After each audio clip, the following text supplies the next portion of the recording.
Hello everyone, I am Abhishek and welcome to our YouTube channel Mahatma ji educator.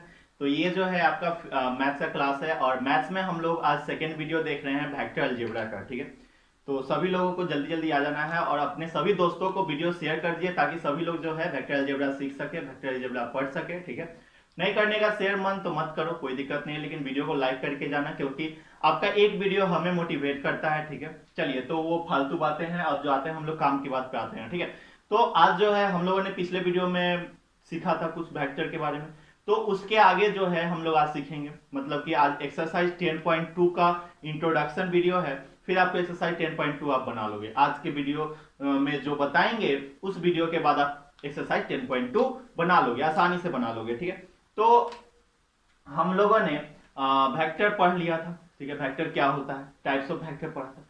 तो आज जो है हम लोगों को सबसे पहला topic addition of vector cover करना है। क्या कवर करना है? Addition of vector. ठीक है, वेक्टर का एडिशन हमको आज इस क्लास में कवर करना है। ठीक है, तो एडिशन ऑफ वेक्टर जो होता है मेनली दो टाइप में होता है। दो दो तरह से एडिशन कर सकते हैं। वेक्टर का एडिशन दो तरह से होता है।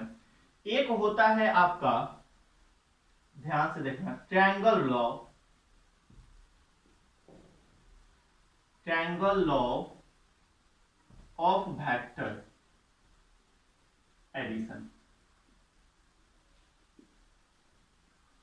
Triangle law of vector addition. And the second one is, और सेकेंड जो होता है वो होता है आपका पैरेललोग्राम,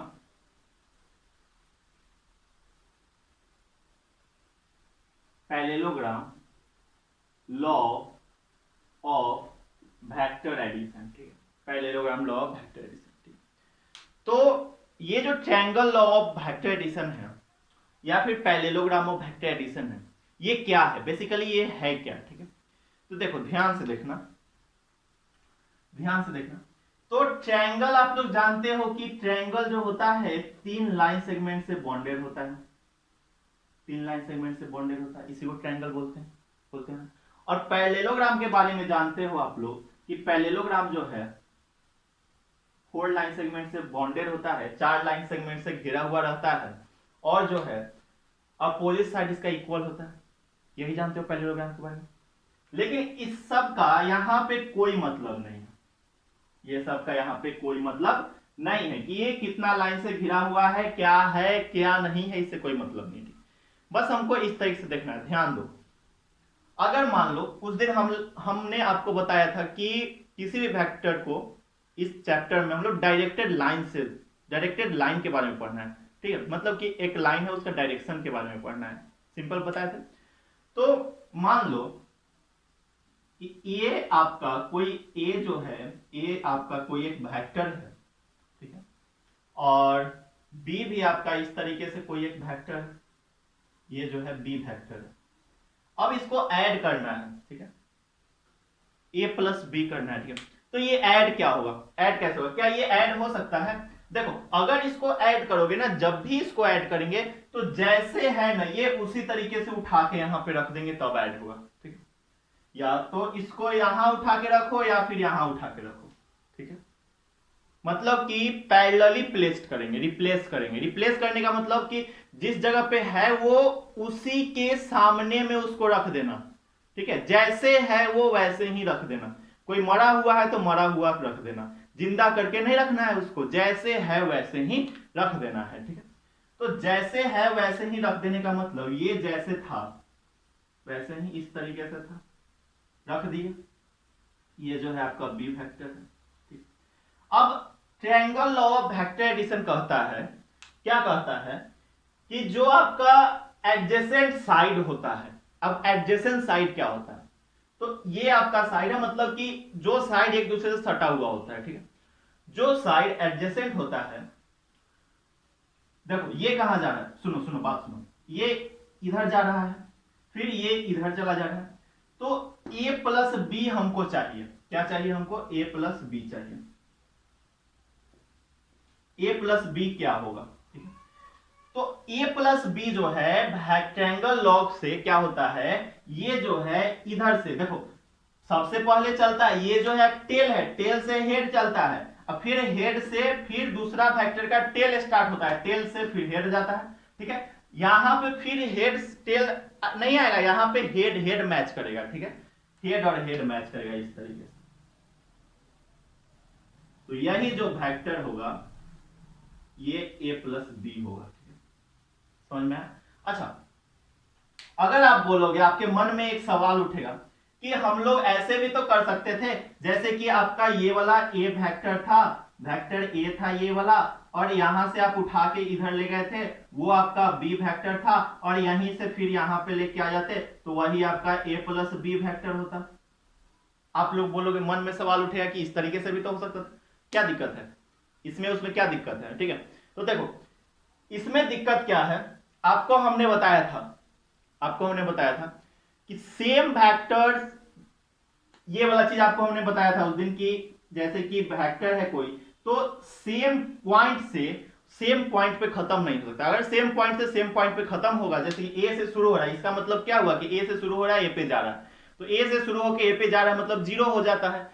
तो ये भी तो वही है, यहां से शुरू हो रहा है, लौट लौट के फिर यहीं पे आ जाना है, तो ये जीरो वेक्टर होगा, जीरो होगा, ये होगा ना, तो ये पॉसिबल नहीं है। लेकिन यहां पे जो है, यहां से शुरू हो रहा है, यहां तक जा रहा है, ठीक है, तो यहां से शुरू हो रहा है, यहां तक जा रहा है, मतलब कि पहले तो ए डिस्टेंस कवर किया, फिर ए डिस्टेंस को बी डिस्टेंस कवर किया, ए प्लस बी डिस्टेंस कवर हुआ, मतलब कि यहां से यहां तक जाने में कितना डिस्टेंस लगा उसको, ए प्लस बी लगा, तो बस वही चीज ऊपर मिलके। लेकिन ये वाला तो नहीं ना, ये वाला यहां से गया फिर वापस आ गया, तो ये तो कोई डिस्टेंस ही कवर नहीं किया, ठीक है, मतलब कि डिस्प्लेसमेंट इसका कुछ नहीं हुआ, मतलब कि जहां था वहीं पे आके रुक गया फिर। लेकिन ये तो वहां तक पहुंचा ना, ये तो फिर से वहीं पे आ जाए, तो ये पॉसिबल नहीं होगा, ये पॉसिबल नहीं होगा, ठीक है, ये सही नहीं है, ठीक है। यही हमारा ट्रायंगल लॉ कहता है कि फिगर को दिमाग में बैठा लेना है, ठीक है।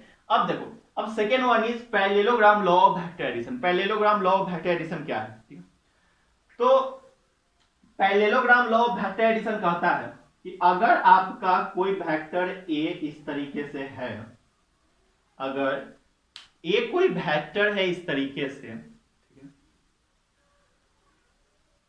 और बी कोई वेक्टर इस तरीके से है, पेन चेंज करके लिखते हैं, बी आपका कोई वेक्टर इस तरीके से है, ठीक, दिखाई दे रहा है ए और बी, तो ये जो है जब हम लोग इसको ऐड करेंगे तब इसका जो डायगोनल होता है वो सम देता है इस दोनों का, ठीक है, क्या देगा, सम देगा। देखो ना, यही तो है आपका ट्रायंगल, पैरेललोग्राम, सॉरी, यही ना है आपका पैरेललोग्राम, देखो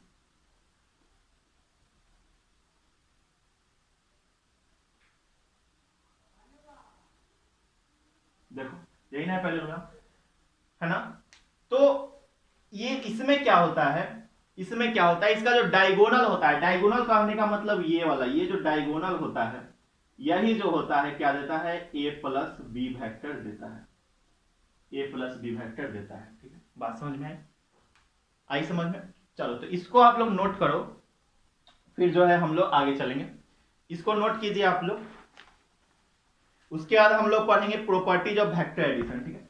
तो ट्रायंगल लॉ क्या होता है, parallelogram law of vector addition क्या होता है, ये आपको समझ में आएगा। अब देखो, अब इसको बस इतना ही समझने का मतलब है, इसमें बस इतना ही से मतलब, इससे ज्यादा इसमें कोई हाथी घोड़ा नहीं है, ठीक है, मतलब कि इससे ज्यादा इसमें कुछ समझना भी नहीं है। चलो तो इसको नोट करो आप लोग, फिर जो आगे चलते हैं। अब जो है हमको प्रॉपर्टीज ऑफ वेक्टर एडिशन पढ़ना है, ठीक है, प्रॉपर्टीज पढ़ना है, ठीक है, वेक्टर का जो एडिशन होता है उसके कुछ प्रॉपर्टीज होते हैं, उसके बारे में हमको पढ़ना है। तो क्या क्या प्रॉपर्टीज होते हैं, तो सबसे पहला जो प्रॉपर्टीज है आपका आता है, जैसे कि आपने पता है ये जो प्रॉपर्टीज ऑफ वेक्टर है ना, या फिर किसी भी चीज का, जैसे कि आपने मैट्रिसेस में पढ़ा था, तो मैट्रिसेस में भी जो है आप इसको स्किप कर दिए थे कि कम्यूटेटिव प्रॉपर्टी, एसोसिएटिव लॉ, ये सब आप स्किप कर दिए थे कि इसका तो कोई यूज ही नहीं है, कोई जरूरत ही नहीं। लेकिन छोटा चीज ही ज्यादा घाव करता है, ये आपको पता होना चाहिए, ठीक है, और इसको जो है आपने बचपन से पढ़ते आ रखा है, ठीक है, तो बस वही चीज जो है यहाँ पर भी, ठीक है। अब पढ़ाना तो बनता है, हम भी स्किप कर सकते थे, लेकिन पढ़ाना तो बनता है ना। चलो तो पहला प्रॉपर्टीज है आपका commutative property.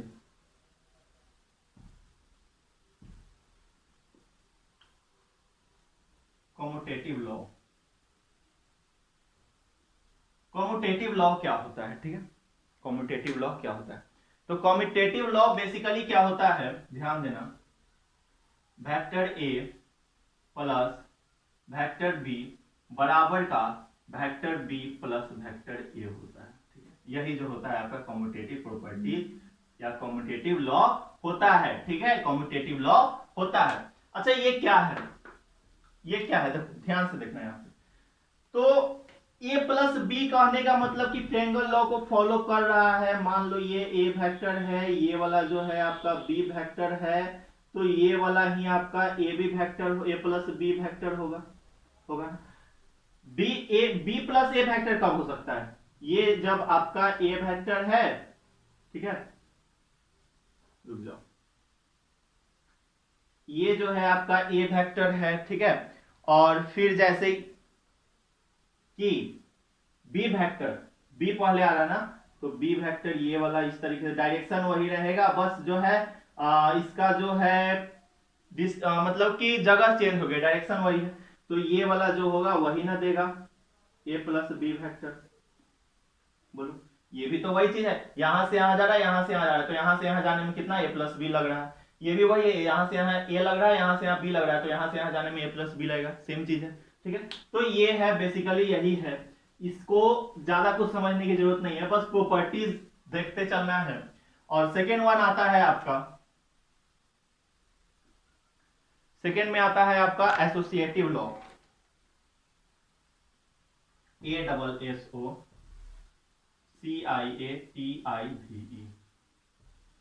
Associative properties. Associative properties का होता है आपका वेक्टर ए प्लस वेक्टर बी, ठीक है, प्लस का वेक्टर सी बराबर क्या देता है, वेक्टर ए plus vector B plus vector C देता है, यही आपका देता है, ठीक है, यही आपका एसोसिएटिव लॉ बोलता है। उसके बाद आ जाओ आप नेक्स्ट प्रॉपर्टीज की तरफ चलते हैं। तो नेक्स्ट प्रॉपर्टी है आपका additive identity, ADDI, additive identity. Additive identity क्या होता है? जैसे कि कोई वेक्टर ए है आपका, कोई वेक्टर ए है, तो ये कब जो है कि मतलब कि इसमें क्या ऐड करेंगे कि वही वेक्टर फिर से आएगा। ए वेक्टर है तो फिर से जो है आपका रिजल्ट ए ही आना चाहिए, इसमें क्या ऐड करेंगे? तो मान लो अगर जीरो वेक्टर इसमें ऐड हो रहा है तो फिर से तो आपका ए वेक्टर ही आ जाए, यही जो है आपका होता है एडिटिव आइडेंटिटी होता है। एक और इसमें होता है एडिटिव इनवर्स होता है। तो एडिटिव इनवर्स क्या होता है? बहुत इजी है, ध्यान से देखो, ADDITIVE, additive inverse. Additive inverse क्या? तो एडिटिव इनवर्स कहने का मतलब कि अगर कोई वेक्टर ए है तो इसका सम जो होगा उस वेक्टर का अपोजिट डायरेक्शन से होगा, ठीक है, उसका सम क्या होगा? उस वेक्टर के अपोजिट डायरेक्शन से होगा, ठीक है। जैसे कि कोई वेक्टर ए है आपका तो इसका सम इसके अपोजिट डायरेक्शन से, तो अपोजिट डायरेक्शन कहने का मतलब माइनस ए वेक्टर, तो ये क्या देता है? जीरो देता है। यही जो है आपका क्या होता है? एडिटिव इनवर्स कहलाता है, ठीक है। तो बस यही था इसमें। उसके बाद नेक्स्ट चलते, ये सब आपका थ्योरी है, ठीक है, इसको आप लोग वीडियो को पॉज कर करके नोट करते रहो, ठीक है। ये सब में ज्यादा कुछ नहीं है अभी, मतलब कि मेन चीज तो अब आएगा, ठीक है, मल्टीप्लीकेशन ऑफ स्केलर जब हम लोग पढ़ेंगे तब आएगा, ठीक है। चलो तो इसको नोट करो, फिर जो है आगे चलते हैं हम लोग। चलिए, ये जो multiplication of vector by scalar, ये जो बोर्ड पे लिखा हुआ है, ये बहुत ही इजी टॉपिक है आपका, ठीक है। तो इसको जो है देखो कैसे हम करेंगे। मान लो कि ये जो है आपका एक वेक्टर है, वेक्टर ए है, ये जो है आपका एक वेक्टर ए है जिसका 2 यूनिट है। कितना यूनिट है? 2 यूनिट है, ठीक। तो multiplication of vector by scalar, यही ना करना। अच्छा, स्केलर क्या होता है? जिसका सिर्फ और सिर्फ मैग्नीट्यूड होता है। मैग्नीट्यूड कहने का मतलब 1 2 3 4, मतलब कि नंबर के साथ मल्टीप्लाई होना, ठीक है। इसका मतलब क्या हो कि किसी वेक्टर को नंबर के साथ मल्टीप्लाई करना, यही मतलब हुआ ना।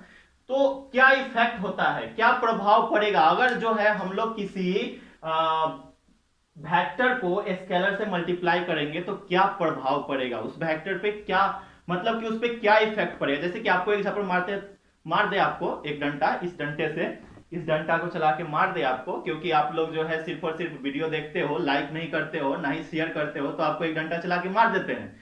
तो मार देंगे तो क्या होगा कि आपका रिएक्शन आएगा कि अनसब्सक्राइब चैनल को रिपोर्ट मार के आप लोग चले जाओगे, यही हुआ। तो ये रिएक्शन आया, ठीक है। तो इसमें भी कुछ ना कुछ रिएक्शन आएगा, मतलब कुछ ना कुछ इफेक्ट आएगा, ठीक। तो क्या इफेक्ट आएगा, तो एक वेक्टर हमने ए लिया जिसका यूनिट 2 है, देखो ये एक यूनिट है, यूनिट ये है, 2 यूनिट है।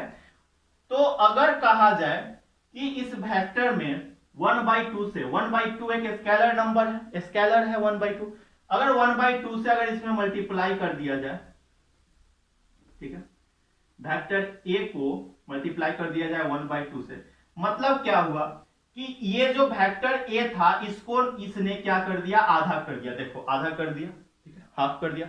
अगर वही चीज कहा जाए कि अगर इसको 2 से मल्टीप्लाई कर दिया जाए, जब ये 2 से मल्टीप्लाई होगा तो क्या होगा कि इस वेक्टर को पहले से 2 था, फिर से 2 आ गया, पहले से 2 यूनिट था, 2 से मल्टीप्लाई हो रहा है तो 4 यूनिट हो रहा है, 4 यूनिट हो रहा है, मतलब कि इस तरीके से हो गया, 4 यूनिट हो गया, ठीक है, यही मतलब हुआ। या फिर अगर कोई वेक्टर, यही वाला वेक्टर ए है, इसको अगर -2 से मल्टीप्लाई कर दिया जाए, ए वेक्टर को -2 से मल्टीप्लाई कर दिया जाए, तब क्या होगा, तब क्या होगा कि सेम यही वाला, देखो अब तो भाई देखो ना, माइनस को पहले भूल जाओ, तो 2a है, तो पहले से 2 यूनिट था उसका, फिर से 2 यूनिट उसमें मल्टीप्लाई हो रहा है, तो 2 दूनी 4 होगा, तो 4 यूनिट का होगा, मतलब सेम इस तरीके से। लेकिन माइनस लग रहा है तो वेक्टर में क्या होता है, माइनस से बस डायरेक्शन चेंज हो जाता है, बाकी सब सेम रहता है, डायरेक्शन चेंज हो गया, ये 4 यूनिट में ही है, देखो सेम वेक्टर लेकिन डायरेक्शन चेंज है ना। या फिर देखो -1 से मल्टीप्लाई कर दो ए को, तो क्या होगा, यही वेक्टर क्या करेगा, अपना डायरेक्शन चेंज कर लेगा इस तरीके से, अभी इस डायरेक्शन में था, अब इस डायरेक्शन में हो गया, बोलो कोई दिक्कत। मतलब क्या हुआ कि अगर स्केलर से हम लोग उस किसी वेक्टर को मल्टीप्लाई करते हैं, तो जो स्केलर होता है उसके हिसाब से जो है आपका वेक्टर बट जाता है, ठीक है, यही मतलब हुआ, ठीक है। तो बस यही छोटा सा इसमें टॉपिक था, यही छोटा सा चीज था, ठीक है। तो आई होप आपको ये समझ में आया होगा। अब जो है नेक्स्ट चलते हैं हम लोग, नेक्स्ट चलते हैं। अब इसमें आता है कंपोनेंट ऑफ वेक्टर, ठीक है। बहुत अब जो है मेन चीज स्टार्ट हो रहा है, कंपोनेंट फॉर्म ऑफ वेक्टर, बहुत ही अच्छा टॉपिक है ये, कंपोनेंट्स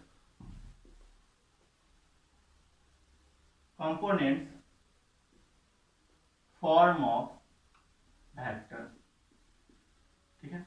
वेक्टर का कंपोनेंट फॉर्म, क्या, वेक्टर का कंपोनेंट फॉर्म।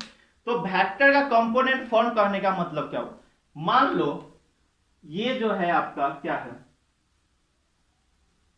इसी तरीके से हम आपको बोले थे ड्रॉ करने के लिए, ये जो है आपका एक्स एक्सिस है, ये जो है आपका वाई एक्सिस है, और ये जेड एक्सिस है, ठीक है, समझ में आया। तो इससे कंपोनेंट ऑफ वेक्टर में क्या होता है, कंपोनेंट ऑफ वेक्टर फॉर्म क्या होता है, देखो ध्यान से देखना। तो एक्स के डायरेक्शन में जो आता है ना, एक्स के डायरेक्शन में जो भी कंपोनेंट होगा वो जो होता है आई कैप से डिनोट होता है, इसको बोलते हैं आई कैप, आई पे कैप पहना हुआ, आई जो है कैप पहना हुआ, जैसे हम जो है कैप पहने रहेंगे तो आई अब से कैप, ठीक है, वैसे ही आई कैप, ठीक है। वाई के जो डायरेक्शन में होगा वो होगा आपका जे कैप, ठीक है। और इस डायरेक्शन में जेड के जो डायरेक्शन में होगा वो होगा आपका के कैप, स्मॉल के कैप, है ना, के कैप होगा, ठीक है। यही होता है आई कैप, जे कैप और के कैप, ठीक है, ये बात रही। तो आप लोगों को एक चीज पता होगा, आप लोगों ने एक चीज पता किया होगा, आप लोगों को एक चीज पता होगा कि आपका जो है आपने पिछले वीडियो में, वीडियो 1 में जो है वेक्टर का जो फर्स्ट पार्ट है उसमें आपने पढ़ा था कि पोजीशन वेक्टर के बारे में, पोजीशन वेक्टर क्या होता है। तो हमने आपको बताया था पोजीशन वेक्टर को जो है आर से डिनोट करते हैं। अगर मान लो ये जो है यहाँ पे पॉइंट P है और ये point something something something XYZ है, एक्स वाई जेड है समथिंग समथिंग। तो इसका ओरिजिन से होगा नाता रिश्ता, है ना, बताओ यहां से। तो पोजीशन वेक्टर ये होता है, तो आर से डिनोट करते हैं। मतलब क्या, ये तो आपका ओ होता है ना, मतलब क्या ये जो है ओपी वेक्टर के बराबर है, ठीक है। तो ये क्या देता था, ये क्या देता था आपको पता होना चाहिए। तो देखो पोजीशन वेक्टर क्या होगा, तो पोजीशन वेक्टर होगा आपका एक्स आई कैप, एक्स के डायरेक्शन में, एक्स है ना, एक्स एक्सिस में होता है, तो एक्स के डायरेक्शन में एक्स आई कैप के साथ जुटेगा, प्लस वाई जे कैप प्लस जेड है ना, तो जेड के कैप, इस तरीके से। देखो ध्यान दो इस चीज को, ठीक है। यही जो है आपका पोजीशन वेक्टर होता है। वहां पे तो हमने बस पोजीशन वेक्टर जाना था कि पोजीशन वेक्टर क्या होता है, लेकिन यहाँ पे जो है पोजीशन वेक्टर कैसे लिखेंगे ये हमको पता चल गया, ठीक है। तो ये चीज होता है, ठीक है। अब जो है अगर इसका मैग्नीट्यूड आपको सिर्फ पूछे, सिर्फ और सिर्फ मैग्नीट्यूड पूछे, तो मैग्नीट्यूड आप कैसे निकालोगे, देखो ध्यान से देखो। तो अगर आर का मैग्नीट्यूड पूछ रहा है, मतलब पोजीशन फैक्टर का मैग्नीट्यूड पूछ रहा है, तो पोजीशन फैक्टर का जब मैग्नीट्यूड पूछता है तो हम लोग डायरेक्ट रूट अंडर लगाते हैं, और जो भी इसका मैग्नीट्यूड होता है उसके स्क्वायर को सम कर देते हैं, सबके स्क्वायर को सम कर देते हैं। तो इसका मैग्नीट्यूड x है, तो x square plus y square plus Z square, simple simple ये कर देते हैं, ठीक है। यही जो होता है मैग्नीट्यूड हो जाएगा, ठीक है, पोजीशन वेक्टर, ठीक है। याद रखना इस चीज को, ठीक। अब देखो अब मान लो इसको हम मिटा रहे हैं, इसको हम मिटा रहे हैं, क्वेश्चन करेंगे हम लोग छोटा सा, एक छोटा सा क्वेश्चन हम लोग करेंगे। मान लो कि आपका कोई क्वेश्चन है, ए कोई एक वेक्टर है जो कि क्या है, कोई वेक्टर ए है जो कि आपका a1 आई कैप है प्लस a2 जे कैप है प्लस a3 के कैप है, ठीक है, इस तरीके से। एक और वेक्टर b है जो कि आपका b1 आई कैप है, b2 जे कैप है प्लस b3 के कैप है, इस तरीके से है, ठीक है। a1 और a2 दो वेक्टर है इस तरीके से। अब आपसे बोला जा रहा है, अब आपसे क्वेश्चन में बोल रहा है कि भाई साहब आप जो है vector a plus vector b निकालो, ठीक है। अब जो है आप निकालो, क्या निकालो, वेक्टर a और वेक्टर b निकालो कि vector a plus vector b कितना होगा। तो देखो इसको हम लोग कैसे करते हैं, तो i वाला देखो, i वाला ये और ये है, ये और ये i वाला है, j वाला ये और ये है j कैप वाला, और k कैप वाला ये और ये है, ठीक है। तो अब हम लोग क्या करते हैं कि जो i वाला जितना भी होगा, मान लो अगर 5 वेक्टर भी रहेगा, जितना भी i वाला होगा उस सबके मैग्नीट्यूड को एक साथ हम लोग जोड़ देते हैं। जैसे कि यहां पे हो जाएगा a1 प्लस a2, ठीक है। अब क्या करेंगे, इसको ब्रैकेट में रखेंगे। अब क्या करेंगे, ये आई कैप वाला है, a1 प्लस a2 क्या है, a1 के साथ आई कैप, सॉरी यहां b1 है, b1 है, ठीक है, आई कैप। तो यहां पे क्या करेंगे, आई कैप लगा देंगे। फिर उसी तरीके से plus a2 plus b2 j cap plus a3 plus b3 k cap. यही जो होगा आपका एडिशन होता है, ठीक है। दो वेक्टर को इसी तरीके से आप लोग जोड़ोगे, ठीक है। अब देखो कितना इजी हो गया, चलो, है ना इजी। अब देखो, और अगर आपसे इसका मैग्नीट्यूड पूछ दे, मतलब कि आपको क्वेश्चन में दे सकता है कि ए और बी आपका दो वेक्टर है, तब आप ए प्लस बी का सिंपल आपको क्वेश्चन पूछ देगा, मतलब कि ये ए प्लस बी निकालने के लिए नहीं बोलेगा, सिंपल बोलेगा कि ये जो है आपका कोई वेक्टर ए है, ये जो है कोई आपका वेक्टर बी है, तब जो है magnitude of vector A plus magnitude of vector B निकालिए, ये फाइंड कीजिए। तो आपको इसके लिए सबसे पहले ए प्लस बी इस तरीके से निकाल लेना होगा, फिर जो आएगा उसका मैग्नीट्यूड आप लोग निकाल सकते हो। तो जैसे कि इसका मैग्नीट्यूड अगर हम लोग निकालना चाहे, ए प्लस बी का मैग्नीट्यूड निकालना है ना, तो a प्लस बी का मैग्नीट्यूड कैसे निकलेगा, तो सबको उसी तरीके से रूट में करेंगे, इसका स्क्वायर a1 प्लस b1 का स्क्वायर प्लस, अब देखो यहां तो आपका a के टर्म में है ना, लेकिन जब क्वेश्चन रहेगा ना तो वो आपका सिंपल जो है 2 प्लस 3 इस ऐसे टर्म में 2 प्लस 3 5, तो 5 का स्क्वायर तो 25 इस तरह से कर सकते हो ना, तो बहुत इजी रहेगा। ठीक है, यहां आपका रहेगा a2 प्लस b2 का square plus a3 plus b3 का स्क्वायर। इस तरीके से जो है हम लोग मैग्नीट्यूड किसी भी चीज का निकालते हैं। ठीक है, अब जो है यूनिट वेक्टर पे हम लोग चलेंगे। यूनिट वेक्टर क्या होता है, कैसे यूनिट वेक्टर को निकालते हैं। ठीक है, लेकिन उससे पहले इसमें एक क्वेश्चन हम लोग करेंगे। ठीक है, तो जल्दी जल्दी आप लोग इसको नोट करो, वीडियो को पॉज करो और इसको नोट करो, फिर जो है एक क्वेश्चन हम लोग इस पे करेंगे। ठीक है, चलिए आ जाइए। यहां पे जो है आपको एक क्वेश्चन दिया हुआ है। क्वेश्चन क्या है कि ए आपका एक वेक्टर है, ए आपका एक वेक्टर है, क्या है 2i cap plus 3j cap plus 4k cap, ये एक वेक्टर है। एक बी वेक्टर है 3i cap plus 4j cap plus 5k cap. तब आपको फाइंड करना है मैग्नीट्यूड ऑफ, अब देखो इसको मॉडुलस नहीं पढ़ेंगे, इसको मैग्नीट्यूड पढ़ेंगे। Magnitude of A plus B आपको फाइंड करना है। तो हमको उसके लिए क्या करना होगा, सबसे पहले वेक्टर ए प्लस वेक्टर बी निकाल लेना होगा। तो वेक्टर ए प्लस वेक्टर बी कैसे निकलेगा, ध्यान से देखो।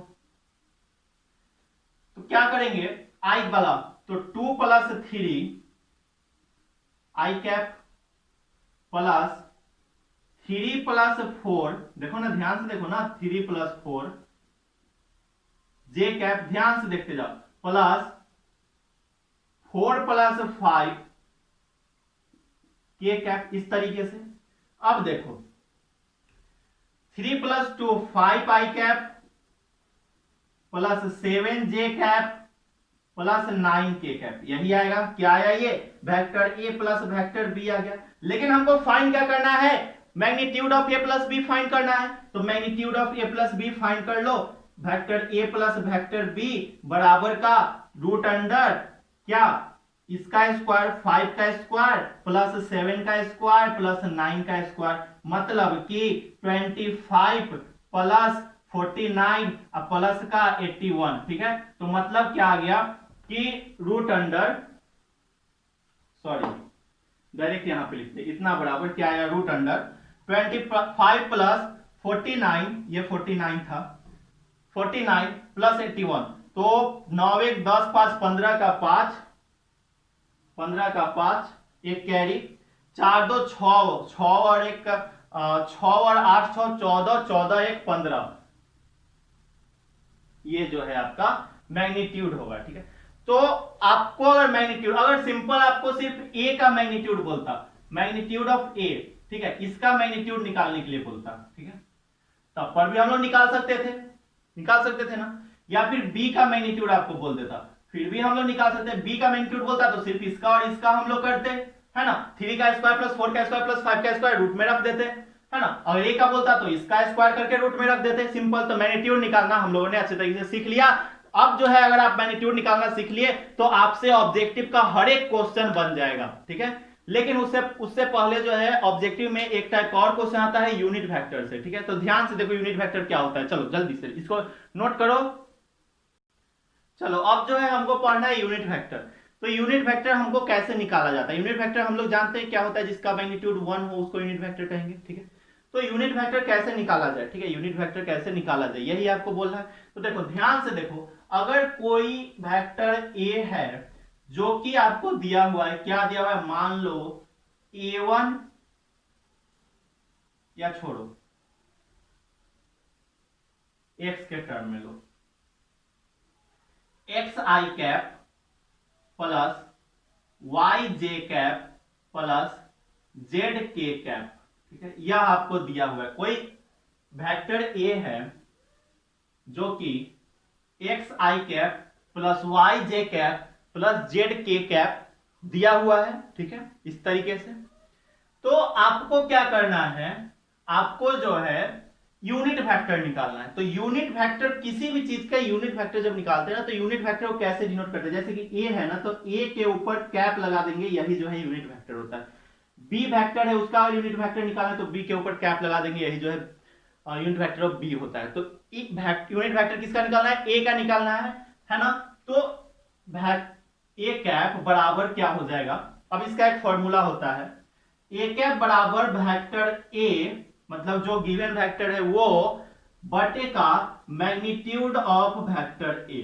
ठीक है, इस तरीके से जो है यूनिट वेक्टर निकलता है, इस तरीके से क्या निकलता है, यूनिट वेक्टर निकलता है। ठीक है, तो कहने का मतलब क्या है, यूनिट वेक्टर बराबर क्या होता है, जो वेक्टर दिया हुआ है उतना बटे का उस वेक्टर का मैग्नीट्यूड, यही जो होता है यूनिट वेक्टर होता है। ठीक है, यही कहने का मतलब है। अब देखो इसका कहने का मतलब ये हुआ, अगर इसको हम लोग सॉल्व करें तो क्या होगा, ए कैप बराबर आएगा आपका, तो वेक्टर ए क्या है, तो एक्स आई कैप प्लस वाई जे कैप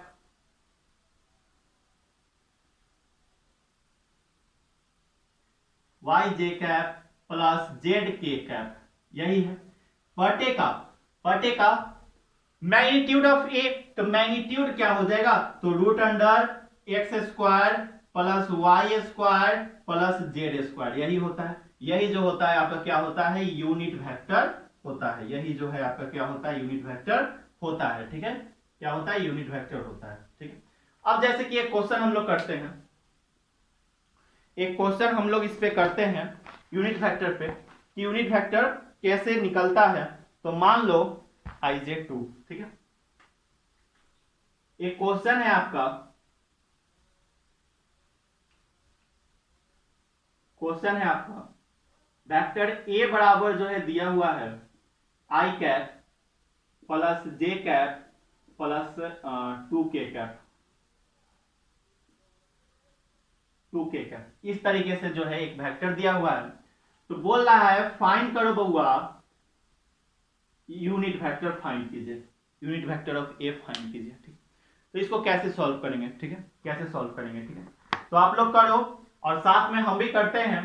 तो आपको unit vector of A find करना है ना, तो यूनिट वेक्टर ऑफ ए क्या होता है, वेक्टर ए बटे का मैग्नीट्यूड ऑफ ए, इस तरीके से। मतलब क्या हुआ, मतलब ए कैप बराबर क्या हुआ, वेक्टर ए कितना है, तो आई प्लस जे, आई cap plus j cap plus 2k cap बटे का मैग्नीट्यूड ऑफ ए। तो मैग्नीट्यूड ऑफ ए क्या हो जाएगा, 1 का स्क्वायर। अब देखो ना, यहां कुछ नहीं तो 1, यहां कुछ नहीं तो 1 है ना, तो 1 का स्क्वायर प्लस 1 का स्क्वायर प्लस 2 का स्क्वायर। ठीक है, मतलब क्या हुआ कि आई cap plus j cap plus 2k cap बटे का रूट अंडर 1 प्लस 1 2 और 2 का स्क्वायर 4, 4 प्लस 2 6, मतलब रूट 6 आ गया।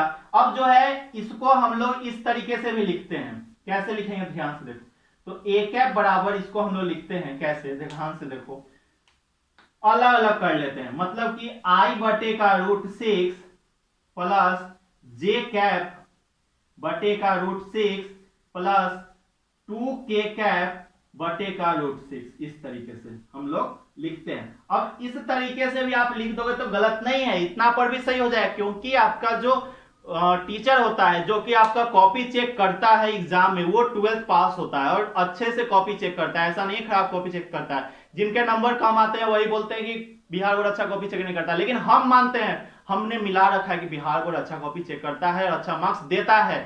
ठीक है, जितना ज्यादा से ज्यादा हो सके उतना देता है, खराब नहीं देता है। ठीक है, कुछ लोग मतलब कि जो पढ़ते नहीं है, जो कि मतलब कुछ भी लिख के आ गए तो नंबर दे देगा, गाना लिख के आ गया कॉपी भर दिए इससे नंबर मिल जाएगा, नहीं ना, सही चीज लिख के आओगे तभी नंबर मिलेगा, सही चीज लिखो नंबर मिलेगा, गलत सलत लिख के आओगे तो नंबर मिलेगा।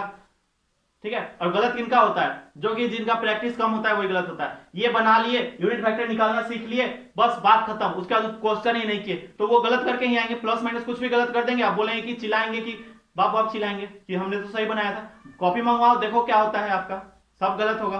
ठीक है, समझ रहे हो ना बात को, जिनका सही लिख के आओगे तो सही कॉपी चेक होगा, ठीक है, गलत लिख के आओगे गलत ही होगा, सिंपल। चलो, तो इस तरीके से यूनिट वेक्टर निकलता है।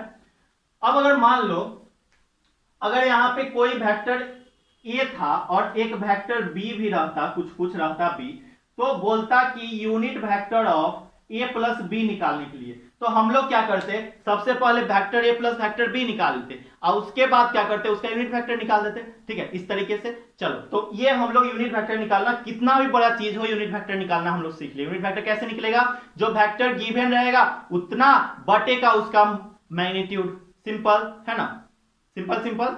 चलो, यूनिट वेक्टर निकालना सीख लिए। अब जो है नेक्स्ट हम लोग चलेंगे डायरेक्शन रेशियो और डायरेक्शन कोसाइन हम लोग सीखेंगे। ठीक है, तो बहुत इजी टॉपिक है डायरेक्शन रेशियो और डायरेक्शन कोसाइन, बहुत इजी है। बस आप लोग सिंपल देखो कैसे होगा। ठीक है, डायरेक्शन रेशियो और डायरेक्शन कोसाइन कैसे निकालते हैं। ठीक है, बहुत आसान तरीके से आपको हम सिखाएंगे, देखना बहुत इजी लगेगा आपको। मतलब कि इतना इजी आप कहीं नहीं सीख पाओगे, हम आपको बोल दे रहे हैं। ठीक है, चलो देखो क्या सीखना है हमको, डायरेक्शन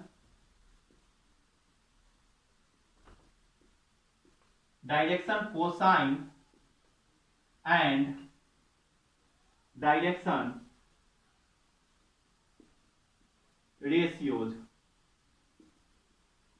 ठीक है, डायरेक्शन कोसाइन और डायरेक्शन रेशियोज हमको सीखना है।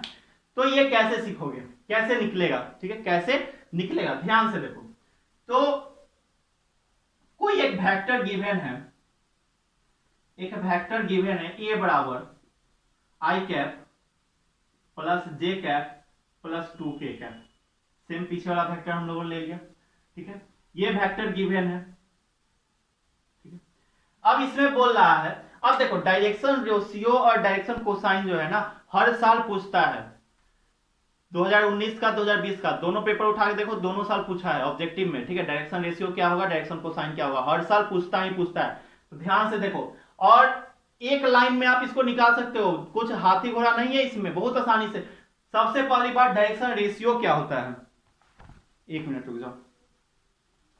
चलो, सबसे पहली बात डायरेक्शन रेशियो क्या होगा, डीआर से रिप्रेजेंट कर रहे हैं। ठीक है, डायरेक्शन रेशियो क्या होगा, तो इसका जो जो वेक्टर रहेगा ना, जो गिवन वेक्टर है, उसका जो मैग्नीट्यूड होता है वही जो होता है डायरेक्शन रेशियो। तो इसका मैग्नीट्यूड क्या है, 1 है, 1 है। ठीक है, मैग्नीट्यूड कहने का मतलब कि मैग्नीट्यूड नहीं। ठीक है, मतलब कि जो कंपोनेंट होता है, तो आई का कंपोनेंट 1, तो 1 कॉमा जे का कंपोनेंट 1 कॉमा के का कंपोनेंट 2, यही जो होता है क्या होता है, डायरेक्शन रेशियो होता है। ठीक है, देखो कितना आसान था। अगर कुछ और वेक्टर आता है 2i cap plus 4j cap plus 5k cap, ठीक है, इस तरीके से रहता तो 2,4,5 होता। या फिर मान लो कि यहाँ सीधा सीधा रहता 2i cap plus 5k cap रहता, तब क्या करते, तब क्या होता, तो जे वाला नहीं ना, तो 2 कॉमा जे वाला नहीं है, तो जे वाला नहीं है तो जे के जगह पे 0 और के का 5, तो 2,0,5। सिंपल, बताओ कितना इजी है ना। तो बस हम लोग डायरेक्शन रेशियो कितना आसानी तरीके से सीख लिए। अब देखो डायरेक्शन कोसाइन भी जो है बहुत इजी है, लेकिन डायरेक्शन कोसाइन सीखने के लिए आपको एक चीज निकालना होगा, डायरेक्शन कोसाइन। ठीक है, डीसी। ठीक है, डायरेक्शन कोसाइन कैसे निकालेंगे, तो जो आपका गिवन वेक्टर है ना, इस वेक्टर का मैग्नीट्यूड निकाल लो, सॉरी यूनिट वेक्टर निकाल लो।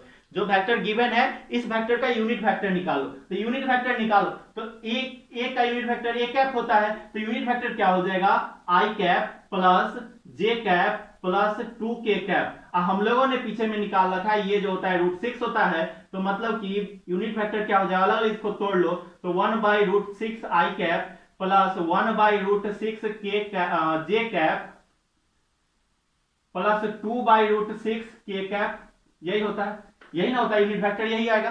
ठीक है, तो unit vector direction ratio simple जो वेक्टर है उसका कंपोनेंट, और जो यूनिट वेक्टर और डायरेक्शन कोसाइन क्या, यूनिट वेक्टर का कंपोनेंट। डायरेक्शन कोसाइन क्या, यूनिट वेक्टर का कंपोनेंट। लिख लो कहीं पे कॉपी में नोट करके लिख लो कि डायरेक्शन रेशियो जो होता है वो होता है जो वेक्टर रहता है उसका कंपोनेंट, जो वेक्टर रहता है उसका कंपोनेंट, हिंदी में ही लिख लो, जो वेक्टर रहता है उसका कंपोनेंट होता है डायरेक्शन रेशियो। और डायरेक्शन कोसाइन क्या होता है, जो आपका वेक्टर रहता है उसका यूनिट वेक्टर का कंपोनेंट क्या देता है हमको, डायरेक्शन कोसाइन देता है। यूनिट वेक्टर का कंपोनेंट क्या देता है, डायरेक्शन कोसाइन देता है। तो यहाँ पे यूनिट वेक्टर का कंपोनेंट क्या हुआ, तो 1/√6 2/√6, तो यही हो गया, मतलब 1/√6 1/√6 2/√6, यही जो होता है क्या होगा, डायरेक्शन कोसाइन होगा। देखो कितना इजी है ना। अब देखो इतना अगर आप लोगों ने सीख लिया जो आज हम पढ़ाए हैं, अगर आपके दिमाग में पूरी तरीके से घुस गया होगा, ठीक है, कुछ क्वेश्चन भी करवाए हैं, क्वेश्चन करवा करवा के आपको बताए हैं। तो आपसे जो है एक्सरसाइज 10.2 आसानी से बन जाएगा, ठीक है। तो 10.2 को आप बना लेना एकदम अच्छे तरीके से, बहुत इंपॉर्टेंट चैप्टर है 10.2 जो है, बहुत इंपॉर्टेंट चैप्टर है, और बना लेना इसको, ठीक है, अच्छे तरीके से बना लेना 10.2 को, ठीक है। तो 10.2 का इंट्रोडक्शन खत्म होता है, 10.2 तक हमारा चैप्टर कंप्लीट होता है। नेक्स्ट डे नेक्स्ट चैप्टर पढ़ेंगे, ठीक है। और जो है जैसे ही चैप्टर सभी कंप्लीट हो जाते हैं तैसे ही आपका मैथ क्लास कोर्स स्टार्ट कर देंगे। बाकी सब्जेक्ट का क्लास कोर्स स्टार्ट हो गया है, आप लोग जल्दी जल्दी ज्वाइन कर लीजिए, ठीक है। टैबलेट बैच में कोई फी नहीं लग रहा है, एकदम फ्री में है, मस्त से पढ़ो, मस्ती से फोड़ दो, ठीक है। चलिए तो मिलता है अगले वीडियो में, तब तक के लिए जय हिंद, वंदे मातरम।